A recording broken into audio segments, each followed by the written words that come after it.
Let's get to our top story this morning. By the way, Vanda Hyde, not used to snow at all. I know. He grew up in the tropical climate of Wisconsin. Yeah, exactly. He's like, whatever. Whatever. All right. Tonight, President Trump will deliver the first official State of the Union address of his second term, with affordability as a top issue for many voters. The Wall Street Journal reports Trump will use his remarks to sell the public on the economy and unveil new measures meant to help lower costs. His address comes as new polls show the president's approval rating falling, in particular among independents.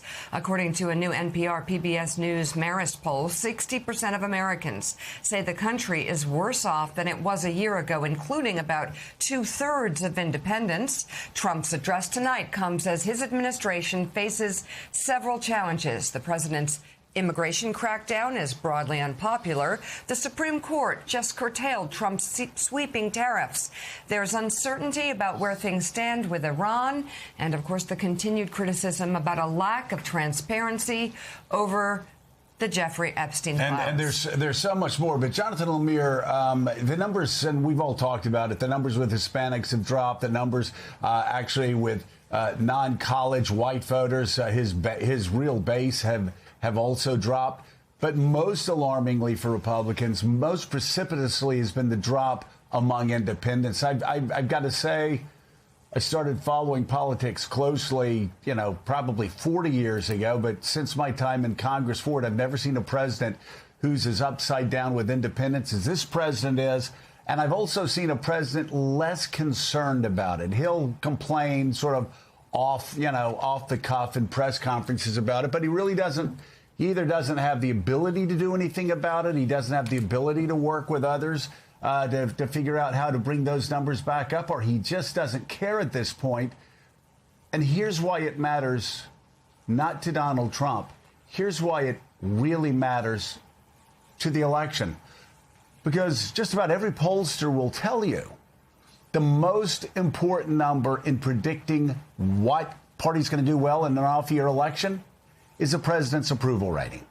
And this president's approval rating is disastrous right now for any Republicans in any swing states, any swing seats that they want to win. And those numbers are extraordinarily low.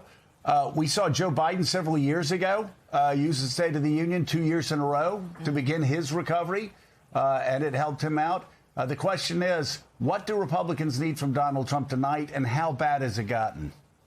Yeah. So time has no meaning in the age of Trump, but it was just shy of a year ago, the last time President Trump addressed a joint session of Congress, not technically a State of the Union.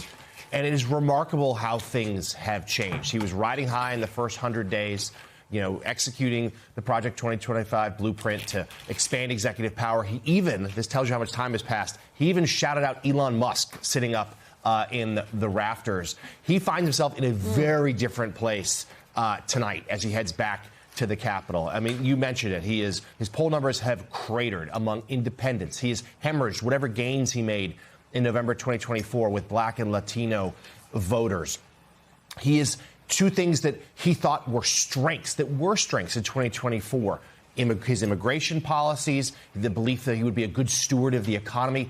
Both of those things have completely cratered. Americans unhappy with the mass deportation plan, particularly after what we saw in Minneapolis. He just had a huge defeat at the Supreme Court with his tariffs. And there's a sense among Republicans that there is just, it's sort of chaos, and Americans are making clear they don't like what they see. Add to that some of the foreign policy. We'll dive into Iran later in the hour, but I was asking Age, President Trump has still yet to really sort of explain why the United States would be having a potential conflict with Iran. He hasn't sold the public or Congress on that. I'm told don't expect that tonight either. And Joe and Mika, I mean, the biggest thing, it's not just Trump. Let's look at the two people behind him. It will be the vice president, of course, but also the Speaker of the House, Mike Johnson.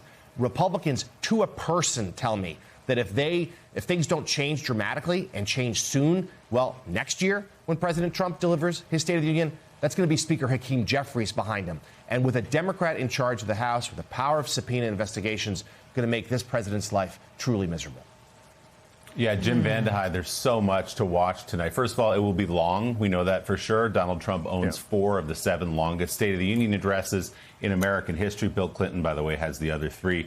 But this fascinating dynamic just on the heels of this ruling from the Supreme Court on tariffs, a major blow to Donald Trump and his economic policy. They will be sitting literally face to face. The Supreme Court justices will be on the front row, and he may turn and address them as he talks about the tariffs and the tariff ruling. But John touched on all the major points. You've got approval rating in the low 40s, high 30s for this president. But among independents, according to CNN, he's at 26%. And among Latino voters at 22%. Remember those incredible historic gains he made for Republicans just over a year ago, where he won 46, 48% of Latinos. That has completely collapsed. And then, of course, there is the biggest issue, which is the economy, and that Americans do not feel, despite what Donald Trump may be telling them over the last year or so, like their lives are getting better, like things are affordable. So a tall task for Donald Trump to sell that the State of the Union is strong tonight. Yeah, you guys have painted a pretty bleak picture for Republicans. I actually think it's worse than what you painted, because it's not just that he's losing independence. It's not just that he's underwater in terms of his popularity.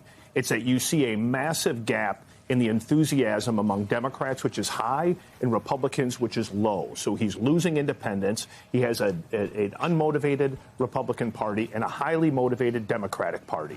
If you look at all of the local and state races over the last couple of months, Democrats are routinely outperforming their performance 2 years ago. That is a bad, bad sign. I can't find a single Republican I talk to that doesn't think they're not going to get clobbered in November. That maybe even the Senate, which looked like it wasn't in play, could be in play. And here's the thing.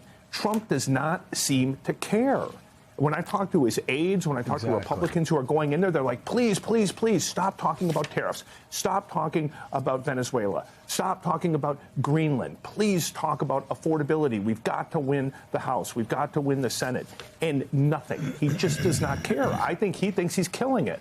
And I think you're going to see that in the State of the Union, where he's going to say, we're crushing it. This is the era of exceptionalism. This is the golden era. And so he believes that, at least based on everybody that's talking to him. And therefore, they're not spending as much of that money that he's sitting on that Republicans want him to sit on. He's not helping as much as people would like him to in some of these races. So Republicans are always going to say great things about him in public, but in private, they are really, really worried. Well, Jim, you and I have been on the Hill for over 3 decades, off and on, watching these elections, watching how these things build up to elections. I remember 1994, we had a lot of things going for us when I was running, but what really put us over the top was the check banking scandal, the stories that people had like cash in their drawers, all of this other stuff that it was unpopular policies and corruption on top of that. I remember 2006, we were struggling. Republicans were struggling with a lot of things coming out of George W. Bush's reelection. And then in 2006, there was a personal scandal on the Hill with a Republican congressman. And at that point, a lot of Republicans just threw their arms up in the air and said, nothing's breaking our way. Now you look at the extraordinarily unpopular policies right now. You go down one poll after another poll after another poll. You look at the corruption surrounding the Epstein files, what looks like a cover-up from the Department of Justice. You add on top of that Tony Gonzalez out of Texas, and this reminds me so much of 2006. Here you have this personal scandal, and what do you have? You have Mike Johnson running away from cameras saying, we should, while you have women who are members of the Republican caucus saying, wait, what are you doing? He needs to quit. He needs to quit now. Tim Burch and others are saying the same thing. There's just, again, I've never seen, doesn't mean Republicans can't win. 6 months is a long time. Mm-hmm. But I've never seen as toxic of a political situation for any party, number one. And number two, I've never seen a president of that party seem to care less about their fate. and only caring about putting his pictures up on building, naming things after him. And, you know, while he's watching his family do crypto deals and every other type of deals that are making them billions of dollars, there seems to be this massive disconnect, Jim. I don't know what Republicans do, to be honest with you. You hit on a brilliant point. I think people want instant gratification, instant reward when they think or punishment when somebody does something wrong in politics. Punishment in politics comes slowly but surely. It takes time for people to put together the pieces and to start to get angry and then start to act on it. And little by little, if you see chaos, if you see corruption, maybe one story doesn't move you, but 10, 20, 30, 40 over a year starts to move you. And that's what you're seeing here.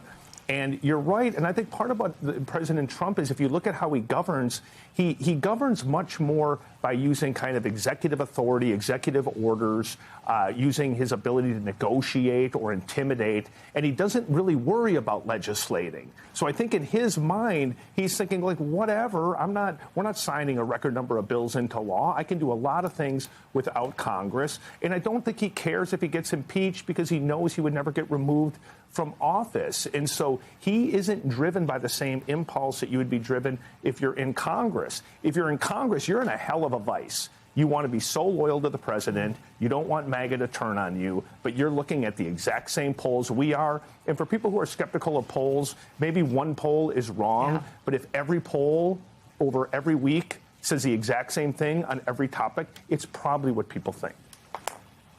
Yeah, and you know, the internal polls, a lot of internal Republican polls are actually even worse than the public polls. So with